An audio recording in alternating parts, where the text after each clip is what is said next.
أما بعد فأعوذ بالله من الشيطان الرجيم بسم الله الرحمن الرحيم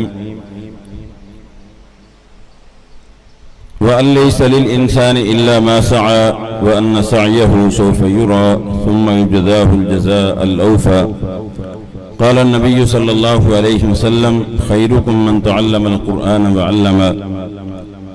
ماشاءاللہ قربانی ویلفیئر کی طرف سے بڑا ہی خوبصورت یہ پروگرام ہے اور الحمدللہ کافی طلباء نے اس میں حصہ لیا ہے، لیکن جب مقابلہ ہوتا ہے ویسے تو آپ بچے ماشاءاللہ سارے ہی کامیاب ہیں. قرآن پڑھنے والا کبھی بھی ناکام نہیں ہوتا. حافظ یحییٰ میر محمدی رحمۃ اللہ علیہ ہمارے علاقے کے بزرگ تھے. وہ ایک مرتبہ کسی مدرسے میں امتحان لینے کے لیے گئے تو سارے بچوں کا امتحان لیا اور سب کا 100 نمبر لگا دیا. تو بعد میں جو انتظامیہ تھی انہوں نے کہا حافظ صاحب آپ نے یہ کیا کر دیا؟ کہنے لگے مجھے یہ بتائیں قرآن پڑھنے والا فیل ہوتا ہے اور قوم ساری قرآن پڑھنا شروع کر دے تو ساری قوم ہی کامیاب ہو جائے گی. ماشاءاللہ مجھ سے قبل پیر عابد شاہ صاحب نے اتحاد امت کے حوالہ سے بڑی خوبصورت باتیں کی ہیں.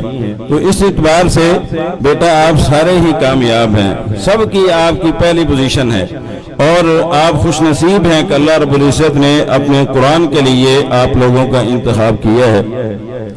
اور اسی طرح میں قربانی ویلفیئر کے جو نوجوان ہیں یہ بھی حقیقتاً ہمارے علاقے کے لیے ایک بہت بڑی نعمت عظمیٰ ہے. آج نوجوان کو کتوں کی لڑائی کروا رہا ہے، کوئی گھوڑوں کا ناچ کروا رہا ہے. پچھلے دنوں میں ہمارے علاقے میں مجھے پتا چلا کہ ایک آدمی نے گھوڑے نچائے ہیں اور تقریباً 40 سے 50 لاکھ روپے خرچ کیا گھوڑے نچانے میں. تو یہ اللہ رب العزت کی توفیق سے اللہ نے ان نوجوانوں کو توفیق دی ہے کہ یہ اللہ رب العزت کے قرآن کی اور اسی طرح نعت رسول تقریروں کا مقابلہ کرواتے ہیں. اللہ رب العزت ان کی کاوش کو قبول فرمائے. اور اسی طرح ہمارے بڑے ہی پیارے دوست کرمانی صاحب اللہ رب العزت ان کی قبر پر کروٹ رحمتوں کا نزول فرمائے. بعض لوگ ان کے اندر اخلاص ایسا ہوتا ہے کہ اللہ رب العزت کو ان کی ادائیں اتنی پسند آتی ہیں کہ اللہ رب العزت ان کا نام مرنے کے بعد بھی مٹنے نہیں دیتا.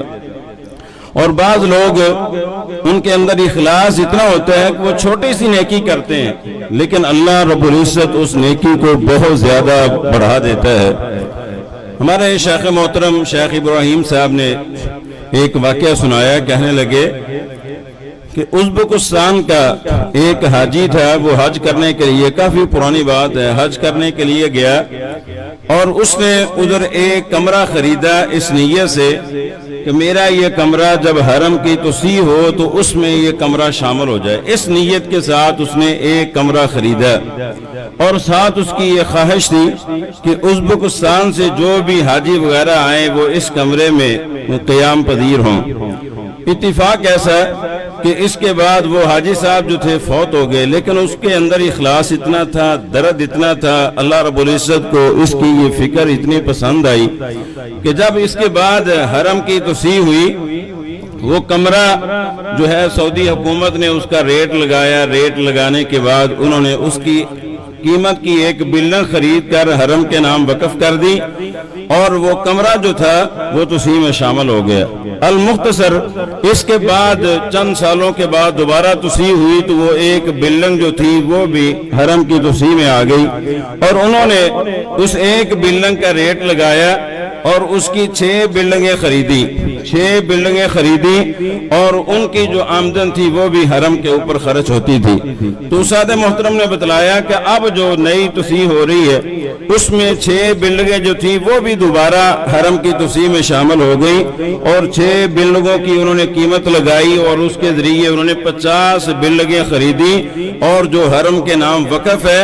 اور انہوں نے بتایا کہ پورے سعودیہ میں مساجد میں جو پانی تقسیم ہوتا ہے یا مساجد میں فریجیں پڑی ہیں اور انہی 50 بلگوں کی آمدن سے سعودیہ کی تمام مساجد میں پانی تقسیم ہوتا ہے۔ یعنی اس بندے نے ایک کمرہ خریدا تھا لیکن اس کے اندر اخلاص اتنا تھا، درد اتنا تھا کہ اللہ رب العزت نے ایسی قبولیت دی کہ آج سعودیہ کی ہر مسجد میں اس کے خرچے سے پانی جو ہے نا لوگ پی رہے ہیں، نمازی پی رہے ہیں۔ اور اسی طرح ہمارے جو قربانی صاحب تھے ان کے اندر بھی اس قدر درد تھا، اخلاص تھا، اور جو ان کے بارے میں سنا ہے کہ اللہ رب العزت نے ان کے اخلاص کو اتنا قبول کیا۔ اور بھی ٹیچر ہیں اور اساتذہ اکرام موجود ہیں، لیکن بعض لوگوں کا درد اور ان کا اتنا ہوتا ہے، خیر خواہی اتنی ہوتی ہے کہ اللہ رب العزت کو ان کی یہ ادا اتنی پسند آئی کہ اللہ نے ان کے شاگردوں کو، نوجوانوں کو کھڑا کر دیا، اور جنہوں نے آج تک ان کا نام زندہ کیا ہے، اور دن بدن یہ سلسلہ بڑھتا جا رہا ہے۔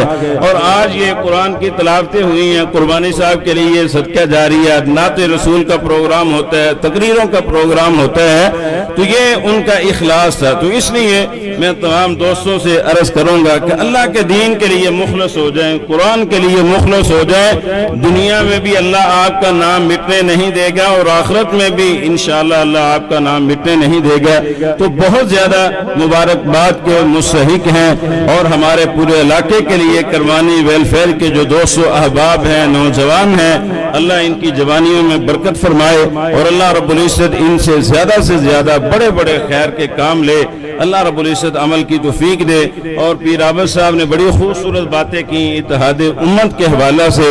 اب وہ وقت ہے کہ سب کو اکٹھا ہونا پڑے گا، ورنہ اللہ رب العزت معاف فرمائے، حالات بڑے سخت ہیں، اللہ عمل کی توفیق دے۔ سبحانک اللہم بحمدک اشہد ان لا الہ الا انت استغفرک و اتوب الیک۔